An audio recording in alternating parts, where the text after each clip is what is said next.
Friends welcome back to my channel. ಎಲ್ಲರೂ ಹೇಗಿದ್ದೀರಾ? I hope ಎಲ್ಲರೂ ಚೆನ್ನಾಗಿದ್ದೀರಾ ಅಂತ ಅನ್ಕೊಳ್ತೀನಿ. ಹಾಗೆ ಇವತ್ತಿನ ವ್ಲಾಗ್ನ ಶುರು ಮಾಡ್ತಾ ಇದ್ದೀನಿ. ಹಾಗೆ ಫ್ರೆಂಡ್ಸ್ ಇವತ್ತು ಹೊರಗಡೆ ಹೋಗ್ತಾ ಇದ್ದೀನಿ. ಏನಂತ ಹೇಳಿದ್ರೆ ಆಲ್ರೆಡಿ ನಿಮಗೆ ರಮ್ಯಾ ಹೇಳಿರ್ತಾಳೆ. ಆ್ಯಕ್ಚುಲಿ ಏನಂತ ಹೇಳಿದರೆ ಅವಳು ಇವತ್ತು ಕಾರ್ ಬುಕ್ ಮಾಡಿದ್ರು, ತೊಗೊಂಡಿದ್ದಾರೆ. ಸೊ ಒಂದು ಆ ಖುಷಿ ಕ್ಷಣನ ಶೇರ್ ಮಾಡ್ಕೊಳ್ಳೋದಕ್ಕೆ ಅಂತ ಹೇಳ್ಬಿಟ್ಟು ಅವಳು ನನ್ನನ್ನು ಕರೆದ್ಲು. ಸೊ ಬಟ್ ಅಲ್ಲಿಗೆ ಹೋಗ್ಲಿಕ್ಕೆ ಆಗಲಿಲ್ಲ. ಅಟ್ಲೀಸ್ಟ್ ದೇವಸ್ಥಾನಕ್ಕೆ ಪೂಜೆನಾದರೂ ಮಾಡಿಸ್ಕೊಂಡು ಬರೋಣ ಅಂತ ಅಂದ್ಬಿಟ್ಟು ಕರೆದಿದ್ದಾಳೆ. ಸೊ ಇವಾಗ ದೇವಸ್ಥಾನದ ಹತ್ರ ಹೋಗೋಣ ಅಂತ ಹೋಗ್ತಾ ಇದ್ದೀನಿ. ಬಟ್ ಶೋರೂಮ್ ಹತ್ರ ಹೋಗೋಣ ಅಂತ ಹೇಳಿದ್ರೆ ಅಲ್ಲಿ ಸ್ವಲ್ಪ ಪ್ರಾಬ್ಲಮ್ ಆಯ್ತು. ನನಗೆ ಇಲ್ಲಿಂದ ಹೋಗೋಷ್ಟರಲ್ಲಿ ಮಳೆ ಎಲ್ಲ ಇಟ್ಕೊಂಡ್ಬಿಡ್ತು. ಅಟ್ಲೀಸ್ಟ್ ಅಮ್ಮನ ಮನೆ ತನಕನೂ ಹೋಗೋಕ್ಕಾಗಲಿಲ್ಲ ನನಗೆ ಗಾಡೀಲಿ. ಇದು ಹೊರಡಬೇಕು ಇನ್ನೇನು ಅಷ್ಟರಲ್ಲಿ ಮಳೆ ಎಲ್ಲ ಸ್ಟಾರ್ಟ್ ಆಗಿಬಿಡ್ತು. ಸೊ ನೀವು ಹೋಗಿ ಬನ್ನಿ. ಅಷ್ಟರಲ್ಲಿ ನಾನು ಇಲ್ಲೇ ಡೈರೆಕ್ಟ್ ದೇವಸ್ಥಾನದ ಹತ್ರ ನಾನು ಹಸ್ಬೆಂಡ್ ಬರ್ತೀವಿ ಅಂತ ಹೇಳಿದ್ದೆ ಅವಳಿಗೆ. ಇವಾಗ ಅವರು ದೇವಸ್ಥಾನದ ಹತ್ರ ಬಂದಿದ್ದಾರೆ. ಬಂದ ತಕ್ಷಣ ನನಗೆ ಕಾಲ್ ಮಾಡಿದರು, ಬಾ ಇಲ್ಲಿಗೆ ಆಲ್ರೆಡಿ ರೀಚ್ ಆಗಿದ್ದೀವಿ ಅಂತ ಹೇಳಿ.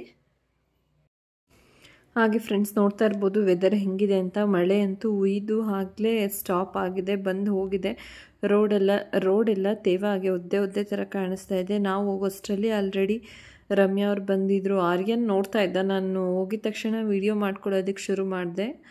ಸೊ ನಮ್ಮನ್ನೇ ನೋಡ್ತಾ ಇದ್ದ, ಅವನು ವಿಡಿಯೋ ಮಾಡ್ಕೊಳ್ತಿದ್ದಾರೆ ಅಂತ. ಇವಾಗಲಂತೂ ಎಲ್ಲ ಗುರುತಿಡಿತಾನೆ. ಮುಂಚೆ ಏನಾಗ್ತಿತ್ತು ಅಂದರೆ ಯಾರು ಕರ್ಕೊಂಡ್ರೂ ಸುಮ್ಮನೆ ಇರ್ತಾ ಇದ್ದ, ಚೇಷ್ಟೆ ಮಾಡ್ತಾ ಇರಲಿಲ್ಲ, ಆರಾಮ್ಸೆ ಇರೋನು. ಬಟ್ ಇವಾಗ ಹೆಂಗೆ ಅಂತ ಅಂದರೆ ಅವನಿಗೆ ಎಲ್ಲ ಗೊತ್ತಾಗ್ಬಿಡುತ್ತೆ. ಸೊ ಯಾರೇ ಬೇರೆಯವ್ರು ಎತ್ಕೊಂಡಿದ್ದ ತಕ್ಷಣ ಕಿರ್ಚೋದಕ್ಕೆ ಶುರು ಮಾಡಿಬಿಡ್ತಾನವನು. ಮನೆ ಜನ ಅವ್ನು ದಿನ ನೋಡ್ತಾ ಇರೋರು ಎತ್ಕೊಂಡ್ರೆ ಏನಿಲ್ಲ. ಹಾಗೆ ಫ್ರೆಂಡ್ಸ್ ಅವ್ರದ್ದು ಕಾರೆಲ್ಲ ಹೊರಗಡೆ ನಿಲ್ಲಿಸಿದ್ರು. ಇನ್ನೂ ಒಳಗಡೆ ದೇವಸ್ಥಾನದ ಒಳಗಡೆ ಪೂಜೆ ಆಗಿರಲಿಲ್ಲ.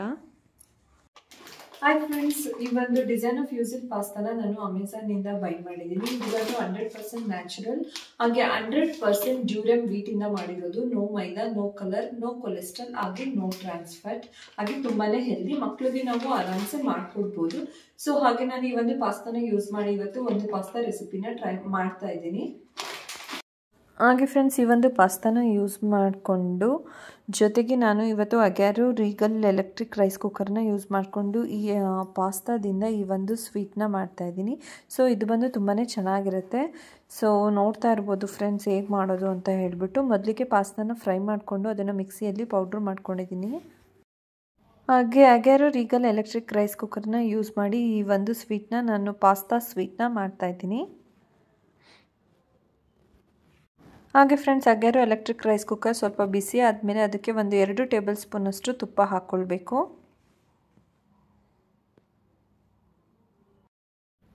ಹಾಗೆ ತುಪ್ಪ ಬಿಸಿಯಾದ ನಂತರ ನಾನು ಬಾದಾಮಿನ ಚಿಕ್ಕದಾಗಿ ಕಟ್ ಮಾಡಿ ಇಟ್ಕೊಂಡಿದ್ದೀನಲ್ವ, ಅದನ್ನು ಹಾಕಿ ಫ್ರೈ ಮಾಡ್ಕೊಳ್ತಾ ಇದ್ದೀನಿ.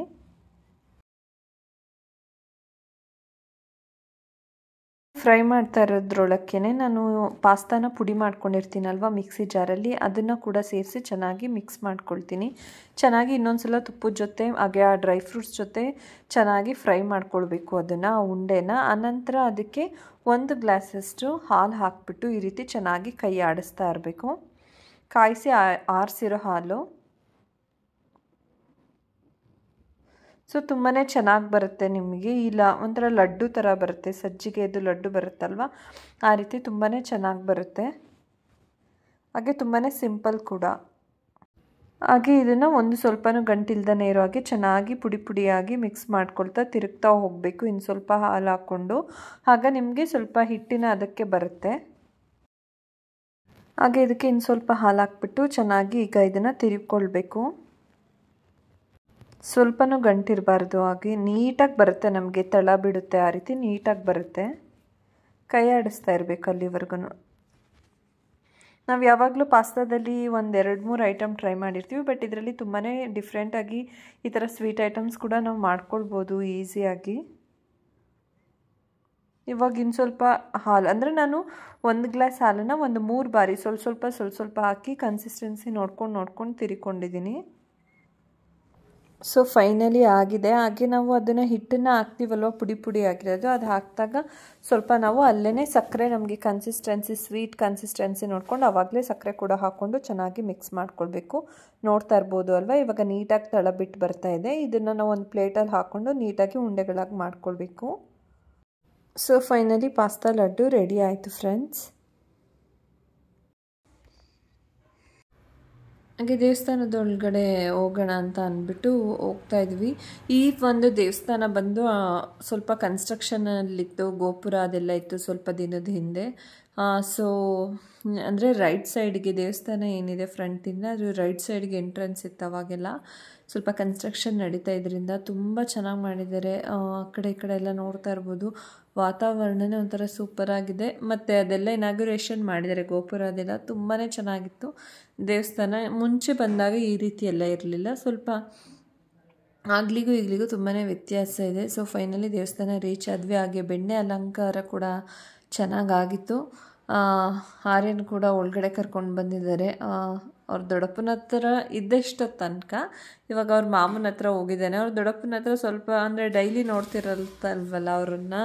ಸೊ ಸ್ವಲ್ಪ ಹೊತ್ತಾದ್ಮೇಲೆ ಅಳೋದಕ್ಕೆ ಶುರು ಮಾಡಿಬಿಟ್ಟ. ಹಾಗಾಗಿ ಆಮೇಲೆ ಶಿವು ಕರ್ಕೊಂಡಿದ್ದಾನೆ. ಆಮೇಲೆ ದೇವಸ್ಥಾನದಿಂದ ಹೊರಗಡೆ ಬರ್ತಾಯಿದ್ವಿ, ಕಾರ್ ಹತ್ರ ಪೂಜೆ ಆಗುತ್ತೆ ಅಂತ. ಅಮ್ಮ ನಾನು ಅದನ್ನೇ ಮಾತಾಡ್ತಾ ಇದ್ವಿ. ತುಂಬ ಚೆನ್ನಾಗಿ ಮಾಡಿದ್ದಾರೆ, ಆವಾಗ್ಲಿಗೂ ಇವಾಗ್ಲಿಗೂ ತುಂಬ ಡಿಫ್ರೆನ್ಸ್ ಇದೆ ಅಂತ ಹೇಳಿಬಿಟ್ಟು. ಒಂಥರ ವಾತಾವರಣನೂ ಅಷ್ಟೇ, ಆ ವಾತಾವರಣದಲ್ಲಿ ತುಂಬಾ ಚೆನ್ನಾಗಿದೆ ಅಂತ ಅನಿಸುತ್ತೆ. ಒಂಥರ ಆರಾಮ್ ಕಾಮ್ ಅಂತ ಅನ್ನಿಸ್ತಾ ಇತ್ತು.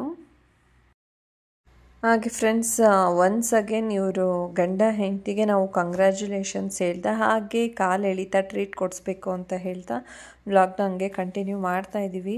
ಸೊ ಫ್ಲವರ್ದು ಮುಂಚೆ ಹಿಂದೆ ಕಟ್ಟಿದ್ರು, ಆಮೇಲೆ ಸ್ವಲ್ಪ ಮುಂದೆ ಕಟ್ಟಿ ಇವಾಗ ಪೂಜೆ ಎಲ್ಲ ಶುರು ಮಾಡ್ತಾ ಇದ್ದಾರೆ. ಪೂಜೆ ಸಾಮಾನೆಲ್ಲ ಇಟ್ಟು ಪುರೋಹಿತರು ಬಂದು ಒಳಗಡೆ ಎಲ್ಲ ಪೂಜೆ ಆದಮೇಲೆ ಇವಾಗ ಇಲ್ಲಿ ಪೂಜೆ ಮಾಡಬೇಕು ಅಂತ ಹೇಳ್ಬಿಟ್ಟು ಕಾರದ್ದು ಪೂಜೆ ಮಾಡ್ತಾಯಿದ್ರು. ಸೊ ಪೂಜೆ ಏನೋ ಶುರುವಾಯಿತು. ಸೊ ರಮ್ಯಾ ಕಾಲ್ ಮಾಡಿದ್ಲು ನನಗೆ, ಇದ್ರ ಹತ್ರ ಬಾ ಅಂತೇಳಿ. ನಾನು ಅಲ್ಲಿ ಹೋಗೋಕ್ಕಾಗಿರಲಿಲ್ಲ, ಕೊನೆಗೆ ಅಟ್ಲೀಸ್ಟ್ ಇಲ್ಲಿಗಾದರೂ ರೀಚ್ ಆದೆ ಅಂತ ಹೇಳ್ಬಿಟ್ಟು ಸಮಾಧಾನ ಆಯಿತು. ಸೊ ಪುರೋಹಿತರು ಎಲ್ಲ ಕಡೆ ಅಂದರೆ ವಿಭೂತಿ, ಅರಿಶಿನ, ಕುಂಕುಮ ಎಲ್ಲ ಹಚ್ಕೊಂಡು ಬರ್ತಾಯಿದ್ದಾರೆ.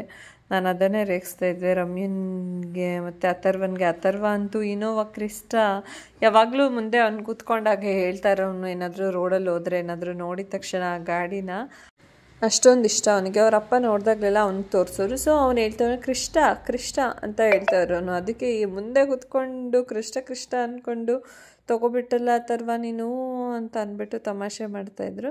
ಸೊ ಫೈನಲಿ ಏನೋ ಪೂಜೆ ಆಗೋದ್ರಲ್ಲಿದೆ.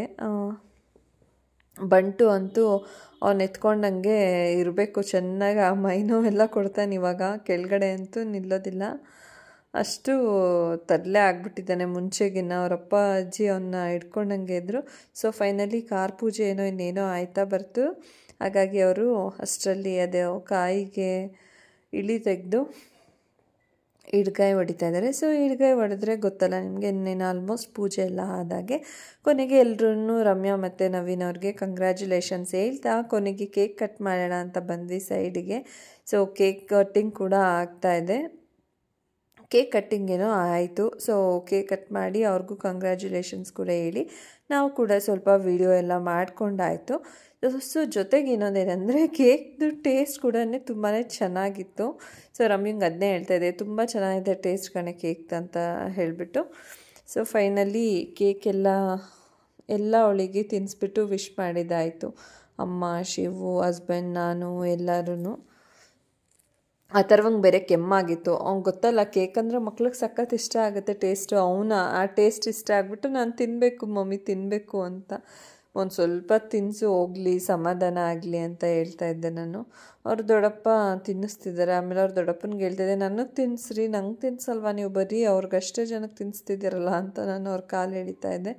ಸೊ ಅದಾದಮೇಲೆ ಅವ್ರು ತಿನ್ಸಾದ್ಮೇಲೆ ನಾನು ಇವಾಗ ರಮ್ಯಂಗೆ ಕಂಗ್ರ್ಯಾಚುಲೇಷನ್ಸ್ ಹೇಳ್ತಾ ತುಂಬ ಖುಷಿಯಾಯಿತು. ಏನಕ್ಕಂತ ಹೇಳಿದ್ರೆ ಈ ಒಂದು ಇನೋವಾ ಕ್ರಿಸ್ಟಾ ತೊಗೋಬೇಕಂತ ಹೇಳ್ಬಿಟ್ಟು ತುಂಬ ದಿನದಿಂದ ಅಂದ್ಕೊಂಡಿದ್ರು. ಸೊ ಅದು ಫೈನಲಿ ಈಡೇರಿತು. ನಾನು, ಶಿವು, ರಮ್ಯ, ನಿಮಗೆ ಗೊತ್ತು ಇವನ್ 3 ಜನದಲ್ಲಿ ನಾವು ಯಾರಿಗೆ ಏನೇ ತೊಗೊಂಡ್ರು 3 ಜನನೂ ಸೆಲೆಬ್ರೇಟ್ ಮಾಡ್ತೀವಿ ಅಂತ ಹೇಳ್ಬಿಟ್ಟು. ಸೊ ಈ ಒಂದು ಖುಷಿ ಕ್ಷಣನ ಫೈನಲಿ ನಾವು ಸೆಲೆಬ್ರೇಟ್ ಮಾಡಿದ್ದಾಯಿತು. ಇವಾಗ ಗೊತ್ತಲ್ಲ ನಿಮಗೆ ಸೆಲೆಬ್ರೇಷನ್ ಆದಮೇಲೆ ಇನ್ನೇನು ಹೊಟ್ಟೆ ಅಂತೂ ಹಸಿತಾ ಇರುತ್ತೆ. ಸೊ ಊಟಕ್ಕೆ ಹೋಗಬೇಕು ಅಂತ ಹೇಳಿಬಿಟ್ಟು ಊಟಕ್ಕೆ ಹೊರಡೋಣ, ಟೈಮ್ ಆಗಿಬಿಡುತ್ತೆ, ಆಲ್ರೆಡಿ ಟೈಮ್ ಆಗಿದೆ ಅಂತ ಹೇಳ್ತಾ. ಸೊ ಫೈನಲಿ ನಾವು ಅಲ್ಲಿಂದ ಊಟಕ್ಕೆ ಹೋಗ್ತಾಯಿದ್ವಿ. ಅಷ್ಟರಲ್ಲಿ ಇನ್ನೊಂದು ಸಲ ಅವ್ರ ದೊಡ್ಡಪ್ಪ ಕಂಗ್ರ್ಯಾಚುಲೇಷನ್ಸ್ ಹೇಳ್ತಾ ಇದ್ದಾರೆ. ನಾದನಿಗೆ ಮತ್ತು ತಮ್ಮ ಸಡ್ಕನಿಗೆ. ಸೊ ಅಲ್ಲಿಂದ ಉಡುಪಿ ಪ್ಯಾಲೇಸ್ಗೆ ಬಂದ್ವಿ, ಊಟಕ್ಕೆ ಹೋಗೋಣ ಅಂತ ಅಂದ್ಬಿಟ್ಟು.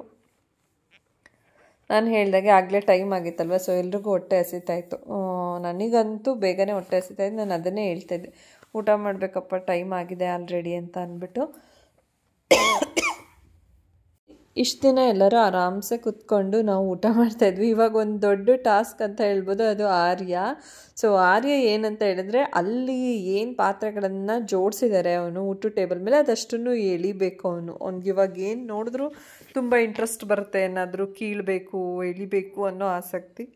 ಸೊ ಅವನ್ನ ಸಮಾಧಾನ ಮಾಡ್ತಾ ಕೂರಿಸ್ಕೊಂಡು ಅವ್ನಿಗೆ ಊಟ ಮಾಡಿಸ್ತಾ, ಜೊತೆಗೆ ನಾವುಗಳು ಕೂಡ ಊಟ ಮಾಡಬೇಕು, ಆ ಥರ ಒಂದು ಸಿಚುವೇಶನ್ನು. ಸೊ ಎಲ್ಲರೂ ಇವಾಗ ರೋಟಿ ಹಾಗೆ ಮಶ್ರೂಮ್ದು ಗ್ರೇವಿ ತೊಗೊಂಡು ಟೇಸ್ಟ್ ಮಾಡ್ತಾಯಿದ್ವಿ. ಹಾಗೆ ಫ್ರೆಂಡ್ಸ್, ಈ ಒಂದು ವ್ಲಾಗ್ನ ಇಲ್ಲಿಗೆ ಎಂಡ್ ಮಾಡ್ತಾಯಿದ್ದೀನಿ. ಈ ಒಂದು ವ್ಲಾಗ್ ನಿಮ್ಗೆ ಇಷ್ಟ ಆಗಿದರೆ ದಯವಿಟ್ಟು ಲೈಕ್ ಮಾಡೋದನ್ನು ಮರಿಬೇಡಿ ಫ್ರೆಂಡ್ಸ್.